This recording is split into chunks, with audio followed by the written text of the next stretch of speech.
We're joined now by West Virginia basketball coach, Bob Huggins. Coach, I'll turn it over to you. Okay. Decision to make a change within our basketball staff was a difficult one. Larry and I have worked together for 24 years and shared many great moments. Decision was made in best interest of Mountaineer basketball. I'm not going to take any questions on the matter, and we'll now move on to your questions about the upcoming Oklahoma game. Okay, we'll turn it over to questions about Oklahoma. Greg Hunter. Okay, Coach, then with Oklahoma, what do you see from the Sooners? Well, I think the biggest thing is they're a very veteran team. They've been in the program, and they run a really good offense.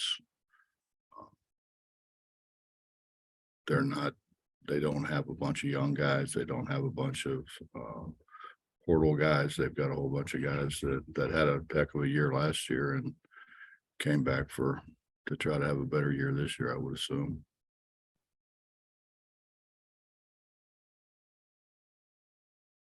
Questions for Coach? Please use the raised hand feature. Greg, go ahead with the follow-up. So, Coach, your club, confidence level for you guys, you sort of addressed that a little bit post-game, but where are you guys confidence level-wise right now? I thought we could really competed the Baylor game. In this league, it's so close. Teams are so close, and a missed shot here, a missed free throw, a difficult call. There's a lot of things that can decide games because they're all so close. And they made a tough shot at the end of the game, and we didn't, and we missed free throws again down the stretch. So that's an area that hopefully we can get a whole lot better at here. Justin Jackson.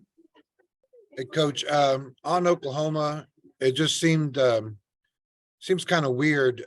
They lead the league in shooting, but they're one of the lower scoring teams in the league.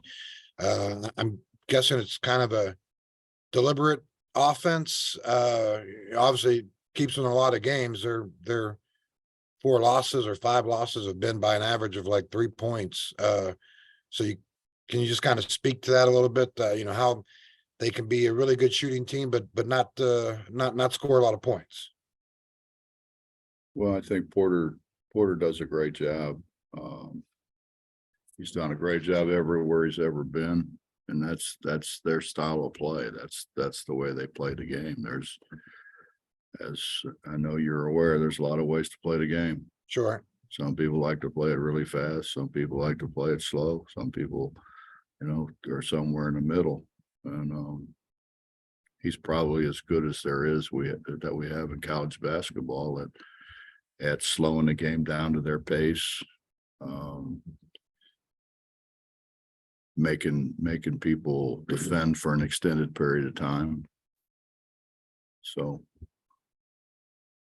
they're difficult to play, but the biggest thing to me, Justin, is their experience. They've got a lot of older guys.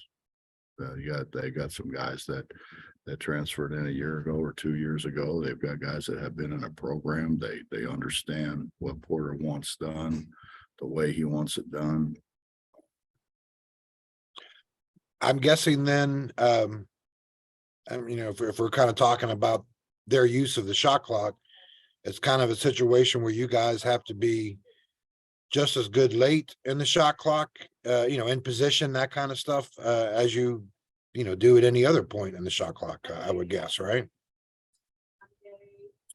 Well, I think that's the purpose of playing a little slower is to make people guard longer.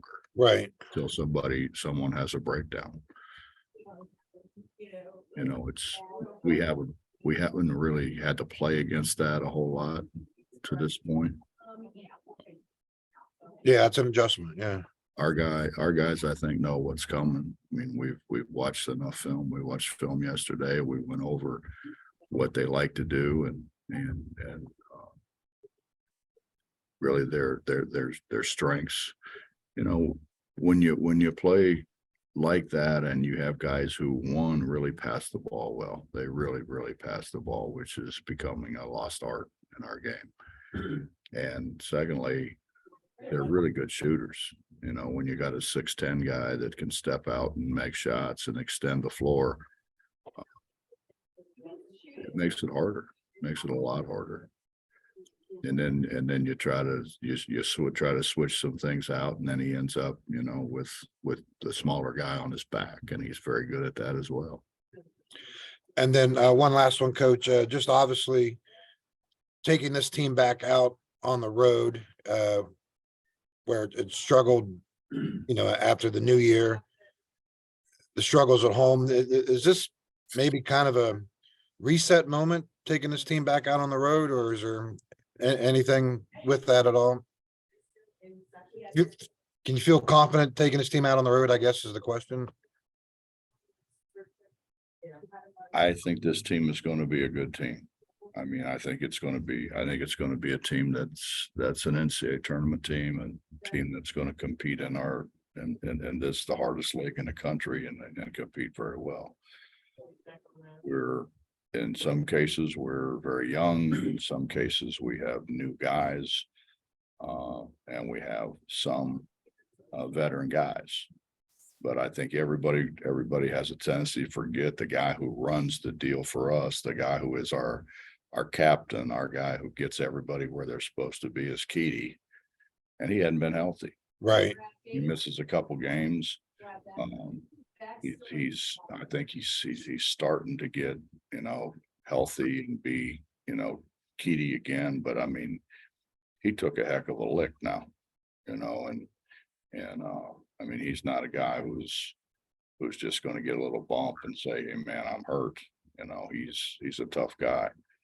So, you know, I think, you know, when you take a look at a lot of things, you know, I think Eric's adjustment to this league isn't like those other leagues he played in. This is a hard league. It's a hard league. It's officiated differently because of that, and should be. Right. You know, so I think it's an adjustment. I think it's an adjustment for a whole lot of our guys. And I mean, and the reality is, it isn't like we haven't competed. It isn't like we haven't had opportunities. Right. Obviously, you know, and everybody who pays attention knows we haven't made free throws. We've missed open shots, critical times. You know, and I think a lot of that is not knowing, not being sure. Is that, you know, do I shoot it here? Now the free throw thing, you know, I don't know why we can make free throws any other time we can't make free throws. Well, yeah, I do, because of the pressure of the situation. But I mean, you think there's a couple things where we're in control of the K-State game until, you know, a call happens and you know, and then the Oklahoma State game, we make a heck of a run to take the lead, and then that happens. I mean, we're 0-4. We very well could be 3-1. It's just, I think, trying to take a bunch of guys that haven't played together. I think they're starting to. I think we're a whole lot better today than what we were back then. Thank you, Coach. Next question goes to John Antonic. Can you try to speed these guys up, or is that counterproductive when you try to do that? Well, they kind of want you to. They want you to make a mistake. Okay, so that kind of walls you in when you try to do that. That's part of it. Yeah, They want to. They kind of lull you into, you know, and you kind of get, well, I'm gonna make a play, and then you try to make a play, and the next thing you know, they back cut you. You know, they do a great job. They really pass the ball, John, and that's a lost art in our game today.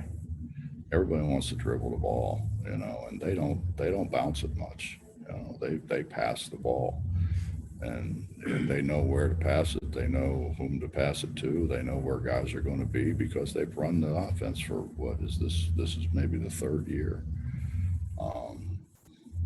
You know, you're talking about a team that's run their offense for 3 straight years. Think about all the practices, all the games, and you're talking about a team here who's just kind of put things together, trying to put things together. And we're getting better. I thought, you know, we played and competed, I thought, very well against Baylor, and that's, you know, we're getting better, and we're going to be really good. But it's apples and oranges, man. It's a team with tremendous experience, and I mean they were an NCAA tournament team. They played well in the conference tournament. You know, we're putting everything together, and then on top of that, then the guy who, you know, we were counting on to kind of hold things together got a concussion. You know, it's been one of those kind of years. One more, you've had leads in 3 of the 4 conference games that you've lost in the second half. And I believe you go back to Xavier, I think it was the same deal. You had a second half lead. Can you take anything away from that with your guys? I think it's different circumstances in all 3. Yeah. I mean, yes, it happened. No, I don't want it to happen. But I think that, I mean, that's experience too. And the more experience we get, the more we understand what one another's going to do. I mean, how many times have we thrown the ball away when we thought a guy was going to zig, but he zagged?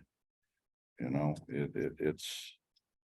we don't know each other very well yet. And for, you know, whatever anybody wants to say, think, or do, if they don't think that's the case, they don't know a whole lot about our game. Greg Hunter.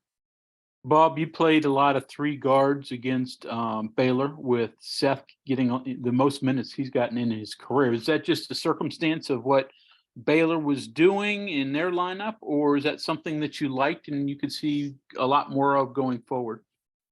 No, I thought we had an opportunity for somebody to make shots, and we didn't have anybody making shots. And Seth probably has been our most consistent shot maker. That's why he played longer than probably what he normally does. And that's why I think he'll continue to play and probably continue to play more and more minutes. Defensively, how is he? He, as you said, he makes shots. What do you think of his defense? Well, if you take a look, Neil would probably like to have him as a running back. I mean, he's a strong, tough kid.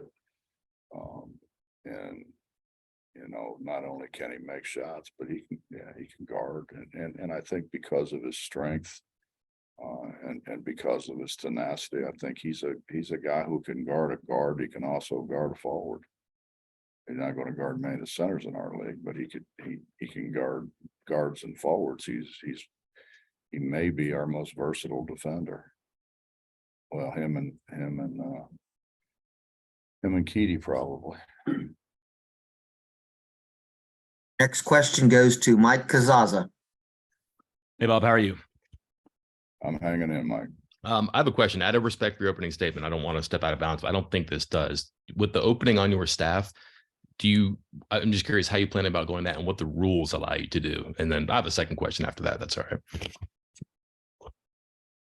Well, at the end of the day, we'll do what we always do. We'll make an extended search and try to find the best fit and the best person for the job. I just meant for the time being now. Like, do you move somebody up? Can you not do that because of middle of the season doesn't make sense and it might disrupt things? I was just trying to figure out like what might be different on Saturday. Well, I mean, I think we're blessed that you know, Ronnie's been through it. I mean, Ronnie's been a head coach at three different schools, so we have a guy with experience. You know, we also have some other guys that are good basketball guys. So you know, hopefully we can put it all together. But, you know, Mike, honestly, that hasn't been a problem. You can't throw it around like we did early on. I mean, we were throwing around 20 times a game. You can't miss free throws. You know, you gotta stand at the line and make free throws. We did not do that. And you know, you go back and you rerun that and have us make free throws and not throw the ball around. We're not sitting where we're sitting. Okay. And then speaking of free throws, this is kind of an analogy that you made before, that when a really good free throw shooter goes up and misses one or two, then all of a sudden everybody gets spooked. I wonder if like good things happen for you guys. Like if you, I don't know, hit a shot at the end of a half or a shot clock, or banked in a three, or just had some good stuff happen, would that lift everybody up? You know, whether it's their spirit, their heads, whatever, and just kind of make a difference that you all haven't had in a while? I thought we played pretty well down the stretch against Baylor. They made some shots. I mean, they made some hard shots. You know, and that's, I mean, come on. I mean, we're talking about a team that there's 2 starting guards played in a national championship game. They're the guy who makes the shots. Really, the shot to win the game is a McDonald's All-American. He was one of the top, 5 or 10 players ranked in the country. I mean, it's not like we got beat by some bums. And their experience, you know, Thamba's been there for like 20 years, I think. And it's, you know, they're a very experienced team. They know what Scott wants done. They set a lot of really good ball screens. Coach Huggins, I believe Bob Herzl has a question for you. Yes, sir. Bob, you know I got to try anyway. Even though I know what I'm going to get. The reason I want to ask about whatever else you can say about what went on is, I mean, at least Larry out there looking like a scapegoat for what's happened with this team, and I have a hunch that that's not really what you want to do.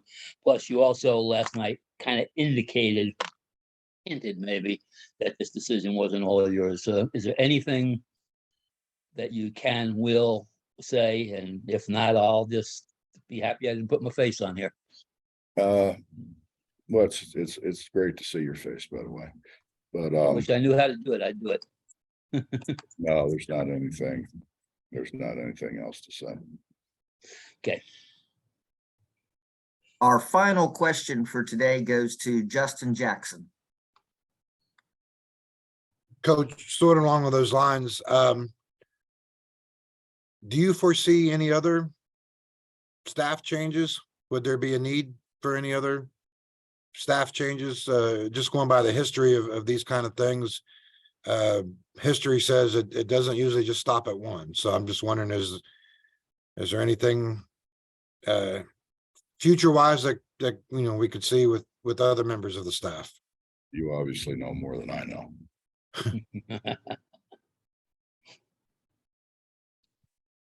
Hey, Coach Huggins, thank you very much for your time today. You're welcome. Thank you.